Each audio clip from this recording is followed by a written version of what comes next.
Assalamualaikum warahmatullahi wabarakatuh. Berjumpa kembali di channel Teknesi HP Banua. Oke kawan-kawan dan sahabat teknisi HP Banua, dimanapun kalian berada, semoga selalu dalam keadaan sehat walafiat. Oke, ini pada kesempatan kali ini saya mau servis Oppo A5 2020. Keadaan handphonenya ngeblank putih ya teman-teman. Ini dalam keadaan handphone sedang menyala, tapi untuk menghidupkan atau mematikannya tidak bisa ya, hanya ada berwarna putih. Ini sebetulnya handphone milik dari istri saya teman-teman.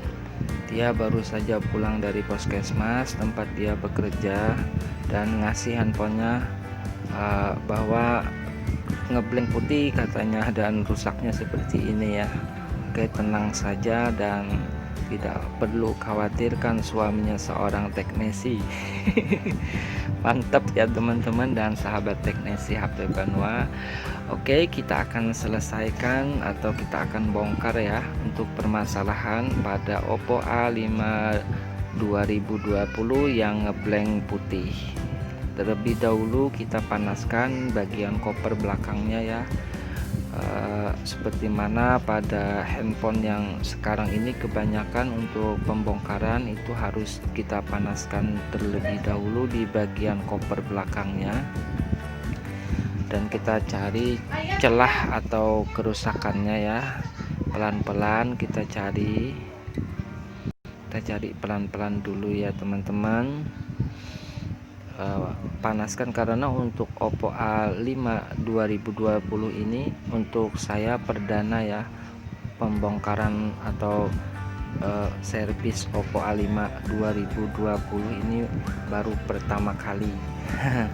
Jadi ya harus benar-benar teliti dan hati-hati tentunya.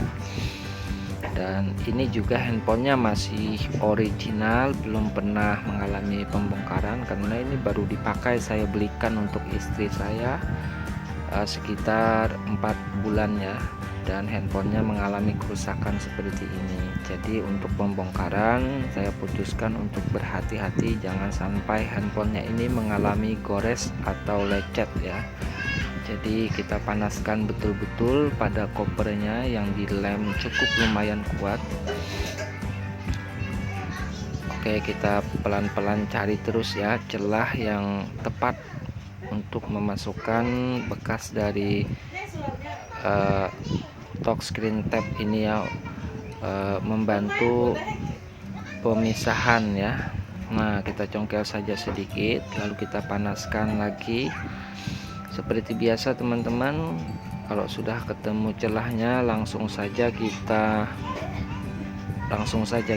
ini ya, kita geser benda yang tipis apa saja ya, bekas kartu juga bisa kalau kalian mau coba ya.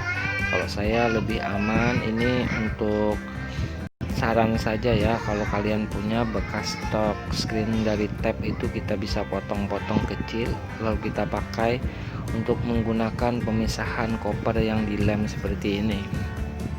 Ini kalau untuk Oppo A5s saya rasa lemnya bukan hanya di bagian sisi, juga di tengah ya teman-teman, karena saat saya pisahkan bagian tengahnya sangat kuat melengket ya. Oke, kita gunakan potongan bekas touchscreen yang agak sedikit lebih panjang agar kita bisa menggunakannya seperti ini untuk memisahkan lem di bagian tengah ya. Nah, cukup sampai di sini kita stop dulu. Nah, untuk bagian atas di sini kita harus berhati-hati teman-teman, karena di sini terdapat sidik jari atau soket dari penjerprennya yang mana itu fleksibel ya. Jadi kalau untuk memisahkannya itu menggunakan alat benda apa saja itu jangan terlalu dalam untuk di bagian sekitaran dari soket, karena ini belum tahu saya letaknya entah di sebelah kanan atau di sebelah kiri ya teman-teman. Jadi masukkan sekitar 1 cm lah ya, agar tidak mengenai soketnya, takutnya nanti berakibat fatal dikarenakan putus. Ini saya bantu panaskan lagi di sekitaran kamera ini sangat banyak terdapat lem juga. Dan sambil saya terawang ya untuk lebih mengetahui di mana letak soket dari fingerprintnya. Kalau sudah ketemu, nah di bagian atas ini terdapat juga ya lem yang cukup lumayan banyak di sekitaran kamera. Jadi saya panaskan lagi di sini. Ini kita harus lakukan dengan kehati-hatian ya, jangan juga ya untuk panasnya berlebihan, karena takutnya nanti premnya ini akan melengkung ya teman-teman. Nah kalau terlalu panas itu mengakibatkan di bagian sini nanti susah merapatnya saat kita pasangkan kembali. Oke, ini saya bantu untuk memisahkannya sedikit-sedikit ya, kan lemnya cukup lumayan sangat menempel. Jangan sampai terjadi fatal di bagian sini. Jadi tidak ada salahnya kalau kita bongkar secara pelan-pelan saja dan penuh kehati-hatian untuk menjamin keselamatan atau kerapian dari koper belakangnya ini ya teman-teman. Oke, saya kembali. Nah di sini sudah terlihat nampak jelas untuk soket dari sidik jarinya berada di bagian sebelah kanan ya. Ini untuk panasnya jangan terlalu tinggi ya, sekitar 200 saja ya untuk blowernya. Heaternya saja yang kita kencangkan sampai 3 biar tembus sampai ke dalam ya untuk pelemahan lemnya. Dan di sini saya bantu juga dengan cairan thinner untuk melemahkan dari lemnya yang sangat kuat ini teman-teman ya. Untuk pelepasan koper ini saja sudah membutuhkan waktu yang cukup lumayan lama, dan ini untuk durasi sedikit saya percepat. Nah di sini karena sudah hampir putus asa, jadi saya congkel saja pelan-pelan tentunya ya, karena untuk di blower itu udah beberapa kali blower itu masih tetap saja ya pada kopernya ini tidak mau terlepas. Jadi saya bantu dengan menggunakan cairan thinner agar mempermudah untuk melepaskan lemnya yang sangat kuat ini. Oke ya kawan-kawan dan sahabat teknisi HP Banwa, beginilah tutorial cara pelepasan koper Oppo A5 2020. Jadi harus hati-hati kalau memang ini pada kopernya masih ori ya, belum pernah sama sekali kita lakukan pelepasan sebelumnya. Oke, ini sudah terangkat. Nah ini lemnya sangat banyak teman-teman, mantap ya untuk kualitas dari Oppo terbaru, apalagi yang harganya sekitar 4-5 jutaan. Itu untuk kualitas dari handphonenya sudah lumayan ya. Oke, langkah selanjutnya yaitu kita lepaskan terlebih dahulu pada soket fingerprintnya ini agar nanti kita mudah untuk melakukan pekerjaan yang lainnya ya, karena ini fleksibelnya saya lihat juga di lem teman-teman ya. Nah kita lepaskan pelan-pelan, kita tarik ya, ini ikut nempel di premnya teman-teman di sini karena di lem, jadi kita harus hati-hati jangan langsung ditarik. Oke, kita congkel pelan-pelan seperti ini ya. Nah seperti ini teman-teman. Nah ini sudah terlepas. Nah kita bisa lihat ya, ini lem yang tadi kita lepaskan yang sangat begitu susah dan merepotkan ya. Alhamdulillah saya rasa ini terlepas dengan selamat tentunya ya. Dan kopernya kita rapikan sedikit, memang karena terkena hawa panas jadi agak sedikit melengkung juga ya. Oke, sejauh ini aman ya untuk pelepasan kopernya. Nah kita bisa lihat keadaan dari kopernya ini sangat banyak dilem di atas bagian baterai sini juga ya. Jarang-jarang seperti ini teman-teman ya, untuk koper itu dilem di tengah, biasanya hanya di bagian sisinya saja. Oke, langkah selanjutnya yaitu tinggal kita lepaskan baut-bautnya. Untuk kita akan lepaskan nanti pada kopernya secara keseluruhan. Tonton terus videonya ya teman-teman sampai selesai, dan terima kasih atas dukungan kalian terhadap channel saya ini. Semoga apa yang saya berikan bisa bermanfaat bagi kita semua.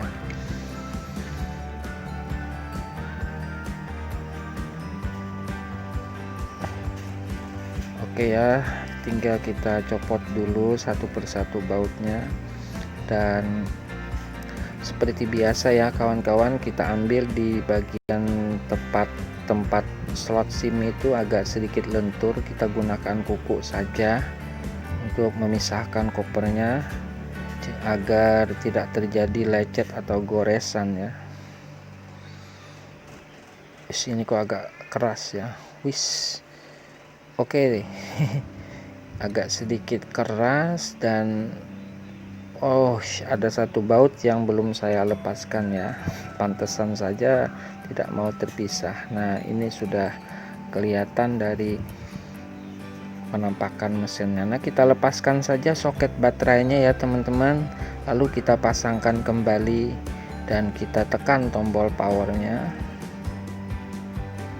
Oke, handphone Oppo nya sudah muncul logonya ya. Kita tunggu sampai masuk ke menu. Permasalahan seperti ini seringkali terjadi dikarenakan arus baterai atau bagaimana ya teman-teman, saya juga kurang paham ya. Tetapi ya untuk permasalahan atau perbaikannya ya seperti ini saja, tinggal kita lepaskan soket baterai dan kita pasangkan kembali, handphonenya akan normal. Nah, ini ada foto saya bersama istri dan anak-anak saya, yaitu keluarga kecil teknisi HP Banua, karena ini handphone milik istri saya. Oke sahabat dan kawan-kawan teknisi HP Banua, saya rasa untuk perbaikan handphonenya sudah selesai ya. Ini backgroundnya foto istri saya yang pipinya tembem, gendut juga ya teman-teman, tetapi selalu ada di hati saya. Karena namanya juga istri ya teman-teman ya, ya jelas lah yang paling dicintai.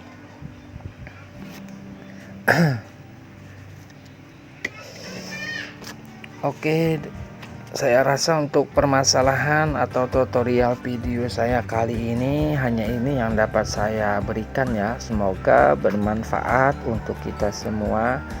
Apabila ada kesalahan saya dalam penyampaian kata, mohon kiranya teman-teman dan sahabat teknisi HP Banua memaafkan ya. Dan apalagi ya teman-teman,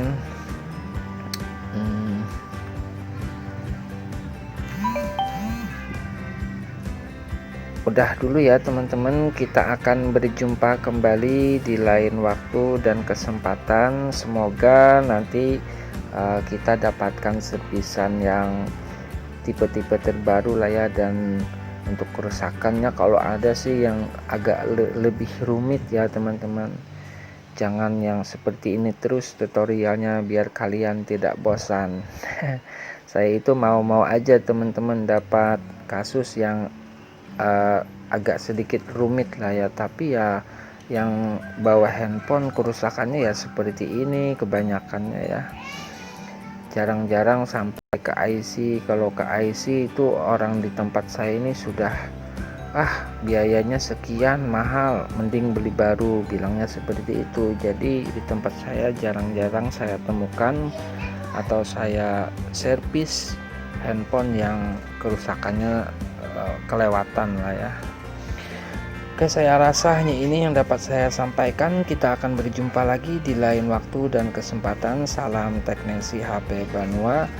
Wabillahi taufik wal hidayah. Assalamualaikum warahmatullahi wabarakatuh.